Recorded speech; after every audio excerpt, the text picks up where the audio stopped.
All right, so let's go then to the other game that we want to discuss, Freiburg against Leverkusen.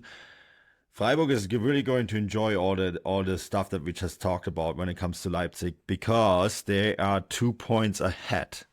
And if Leipzig lose this match and Freiburg win theirs, they probably only really have to worry about Dortmund at that point, in terms of finishing in the top four. Big game against Leverkusen. Leverkusen, if Bayern Munich for some reason do not manage to beat Leipzig, Leverkusen can delay the title celebrations. And I suspect they will want to do that.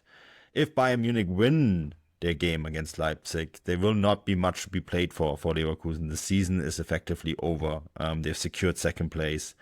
It will all be just about the noise with Xabi Alonso and whether he's going to leave. He made comments today at the press conference and pushed back on a report that he was looking for a new house in Düsseldorf. And then, of course, he also said, like, it's not my decision at the moment whether I'm going to stay or not. Actually, Xabi, it actually is. But we all know what you mean. It's all about Real Madrid and what they're going to decide, and he wants to leave his door open. Reports that Leverkusen are moving ahead after meeting with Jeff Fabregas, moving ahead to discuss terms of Eric Ten Hag in case Xabi Alonso does leave. It points all towards an exit for Xabi Alonso and a new time at Leverkusen. And I also suspect that maybe by the time this match comes around, the title will be decided, which opens the door for Freiburg to do something really special at home, right? To maybe create a scenario where they can really push ahead, and push ahead and create a scenario for them where they can finish in the top four, and finish in a Champions League spot for the first time in club history. Now, they have finished third before, 94-95. Back then, that was a UEFA Cup spot. This would, of course, Champions League football. I'm worried that might be a step too far for them, but they have played in Europe before, and they have that experience. It is a club with a club that has steadily been growing and perhaps one of Germany's most beautiful cities. And they have the infrastructure, I think, to play Champions League football, and it would be a big milestone for them. And so here we are, Stefan, Freiburg against Leverkusen. And we haven't talked about Freiburg either. I mean, this is a club that went separate ways with Streich ahead of the season. One of the most iconic coaches in German football, who's been there for a long, long time. Julian Schuster comes in, replaces him, and they don't miss a step. The club just moves on. And Julian Schuster, of course, long time understudy of Christian Streich, former player. They do this so well. They had this prepared, but it is a really remarkable season by them, considering that Streich left and that it was given to someone who's never done this before. And Julian Schuster, maybe one of the most underrated coaches in German football at the moment, he's done an incredible job there. He has done an incredible job. He's not just steadied the ship. I would say he's actually probably improved on Christian Streich's team from last season. You just have to kind of look through the stats. They're defending better, they're holding onto the ball longer, higher percentage stats, they're attacking better, scoring more goals. Just about every metric would suggest that Freiburg have improved this season. And interestingly enough, they're sitting on 51 points with 3 games to go. The highest Streich ever managed at Freiburg was 59 points, so they're only 8 points behind, a potential record finish. But it's really worth pointing out that that points tally that Streich managed was only 2 seasons ago, and this squad is still very much the squad that obviously Christian Streich built. The club have obviously done tremendously well with their signings. They brought in Bestie, in January, which I think will prove to be a really smart signing long term. Erin Dinky, who's unfortunately kind of struggled with injury and fitness in the second half of the season, but extremely talented young player there. Patrick Osterhager has obviously done extremely well since coming in from Bochum. He's basically a starter now in that midfield, signed for just 4.8 million euros. And they're on the cusp of the Champions League, as you said.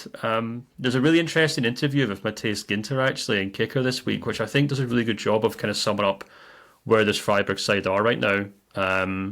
And he says, when he's asked about being thereabouts in the Champions League spots, he said, we've played for the Champions League 3 times in the last 3 years, once finishing 6th, once 5th. We were in the thick of things, and that was our goal this year too, even if we're not the favourites for the European finishes. So, I think it's actually quite telling that Freiburg at the start of the season sat there and said we should really be challenging for top 4. Not to say that they're going to get to top 4, but certainly should be challenging for it. And so far this season, I think they've done a great job of kind of showing that they can do exactly that. These last 3 games in particular, I think, have been really difficult for them, but they've kind of fought hard to win them. A narrow win over Wolfsburg. They had to come from behind, I think, to beat Hoffenheim, and obviously a similar job against Gladbach. So they're obviously fighting really well after what was 5 games without a win. 3 draws and then two defeats. And I did think after that Union Berlin defeat a few weeks ago that I thought, this might be Freiburg kind of dropping down again. But, Ginter said they've got the experience now to kind of ride the battle and kind of get to the finish line. And I think that's probably really crucial. And it's not to take away from, what obviously Julian Schuster's done at the club, because he's obviously done a great job. But I think it's a bit like Arne Slot at Liverpool, where he's making the most of the squad that he's inherited. But that squad was finessed and put together perfectly well by Christian Streich. Not to mention the smart signings they made this season. But yeah, I've been really impressed with Freiburg, and I really kind of hope they can do it, actually, to be honest with you. I think there'll be a real breath of fresh air in the Champions League next season. If they can get over Leverkusen, which is a big if, they've then got Holstein Kiel, then they've got the final match day against Frankfurt, who by that point probably will have top 4 wrapped up, so you never know. But you would expect, Holstein Kiel, to be fair, are kicking up a bit of a fuss in recent weeks, so away to Holstein Kiel is by no means an easy win there. But we'll have to wait and see what happens. But I think the interesting thing about this game is that, typically speaking, Freiburg haven't been. They still. And this is again another example of how they're still very much Christian Streich's team, because historically speaking, like Freiburg, in my experience of covering the German football, have always been very good at beating other mid-table clubs and obviously relegation teams. But then they come up against top 4, top 6 sides. They always kind of struggle. And sure enough, this season, 2-0 loss to Bayern, then a 3-1 loss to Leipzig, then a 4-0 loss to Dortmund, 5-1 loss to Leverkusen, 2-1 loss to Bayern, 4-1 loss to Frankfurt, and then a 4-1 loss to Dortmund. So just about every single defeat they've actually had this season, aside from a rogue 3-0 defeat to St. Pauli and a rogue 2-1 defeat to Union Berlin, have come against teams who were in the top 4, top 5 last season. This game against Leverkusen is the one that they have to kind of step out of that kind of curse, if you will, or bogey team status, whatever you want to call it. This is the game they have to be like, right, we have to finally beat one of these top 4 teams if we want to be a top 4 side. So I think a lot rests on this game. We'll have to see what happens. That's kind of been the dark mark on Freiburg, hasn't it? That they are a top 4 team at the moment, but they haven't beaten top 4 teams. The ability to show up in big games has been sort of lacking. It's been some really interesting news coming out of the club. They're obviously already preparing for a future in European football. I think there's a really good chance they reach at least European football. We spoke about Ritsu Dorn potentially leaving the club. Frankfurt is very interested in this. If you want more on that, head to the bonus show, the transfer show. We go really in depth on this. But since then there has been reports that Freiburg have actually already signed a replacement for Dorn and Siriaki Iri from Droi. I think that's how you pronounce it. League R team, right? Or League Two team, I should say. League Deux. Ligue 2, thank you. I am. Is it Deux? My French is terrible. I am actually currently learning French. It is Ligue 2. Is it Deux? Oh, there we go. Yeah, I'm currently learning French. It's not going well, but I'm putting in an effort, Stefan. I feel like, as a Canadian, you should be able to speak the 2 official languages of the country that you live in, even if it's hard, especially because the accent that we use in this country for French is impossible. But that's a completely different story. Yeah, I don't think that'll do you much good in France, to be honest. But no. Well, I'm trying to learn proper French, not Quebecois. I'm not saying Quebecois is not proper French. I don't want to start this conflict either. It's just very different. But Cyriaque Iri is apparently on the verge of joining the club for 9 million euros. Once again, a young French player. Freiburg do so really well. They do really well, and I'm not criticizing for Freiburg to sign another French player that they're going to bring up through the system, because they do so very well, developing their own players as well, right? They're actually one of the best in German football that way. I'm just saying it's interesting that they're already in the planning stage. And, in regards of this match, there is a chance, speaking of their own academy, that Noah Artubolo is going to be back in goal. And he's been, at 22, one of the best goalkeepers in the Bundesliga this season. And that's a real boost for them if he's back in the squad for this match, or in the final weeks leading up to the end of the season, because you do see a difference with Artubolo in net over Müller. He's just a way more talented goalkeeper. This season in particular, all his core categories, I think I wrote about it like 3 or 4 weeks ago, have massively improved, to the point where you can now have discussions on whether he should no longer be in the U21 team, but actually should be called up to the senior German national team, right? So I think that is a huge boost for Freiburg that he is potentially back for this match, because automatically they already have the better goalkeeper over Leverkusen if he is back in this game. Yeah, it could be. I mean, I think Muller's been okay, to be honest with you, but yeah, Artubolo's obviously a much better talent long term. He's obviously done a great job since coming through at Freiburg. There's so many. They do a great job of really developing young players there. Yeah. Over the course of the year, a number of examples of that. Matthias Ginter, obviously the captain now, obviously went off to play for Dortmund, didn't quite work out for him, but he's done a great job at Freiburg. But in fact, what am I talking about? He came through at Gladbach, didn't he? No. You got this right. He's a Freiburg talent, and then he won the World Cup as a Freiburg player. Then went to Dortmund, didn't work out, and he went to Gladbach, and then he decided, still in his prime, to return to Freiburg. Yeah, that's right. Yeah, I always confuse that. Maybe I'm thinking of someone else. But anyway, they do a great job of youth development. And that, I think getting into the Champions League would be such a huge thing for Freiburg. We've talked all season about the kind of money involved in qualifying for the Champions League. It's like a guarantee, like 40-50 million euros these days, which a club like Freiburg is just nuts. And it allows them to keep certain players. It allows them to keep developing, keep putting more money into that youth development.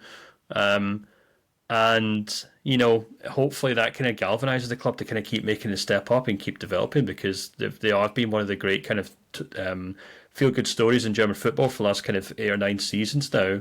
And that's kind of, I think, the legacy that Christian Streich leaves behind, a club that are on the precipice of challenging for the Champions League, considering he brought them up from the Zweite Bundesliga, so it's hugely appealing. And it's not just like, and it's a little bit different from like, the likes of a Hoffenheim or a Heidenheim or someone like that kind of coming and getting into the Champions League, and you're thinking, well, it's not going to last. It's just kind of a fairy tale story. Freiburg do kind of have maybe not the support, obviously. They're not like a Frankfurt or anything like that, but, they've built a brand new stadium. They're in a good part of Germany. With a bit of money, they can actually make use of it. And it'd be great just to see that club continue organically growing, because they're a great club. And to be honest with you, I think they deserve it just as much as any of that chasing pack. And I'm sure if they get in there at the expense of RB Leipzig, then I'm sure people will be toasting champagne to them or popping champagne bottles to them in Germany on that day. I wrote about Freiburg a few years ago, right, when they played in the Europa League. And this is no longer a small town club. Freiburg isn't the small town that it once was either. It's actually one of the really fast-growing cities, because it has this really big university, but it also has all a lot of tech industry there, and a lot of pharmaceutical industry has moved there because of the great universities that are in the town. So there's actually strong corporate money there now, and the new stadium they built reflects that. It's a 35,000 seat stadium. That's a very big difference to the old Dreisam Stadium, which was around 20,000. It's full every game, and it has the corporate boxes that you need. We still sometimes make the mistake, I think, to look at Freiburg as a small town club, and that is really just not true. And the metropolitan area around there, Basel is next door, Mühlhaus is next door across the border.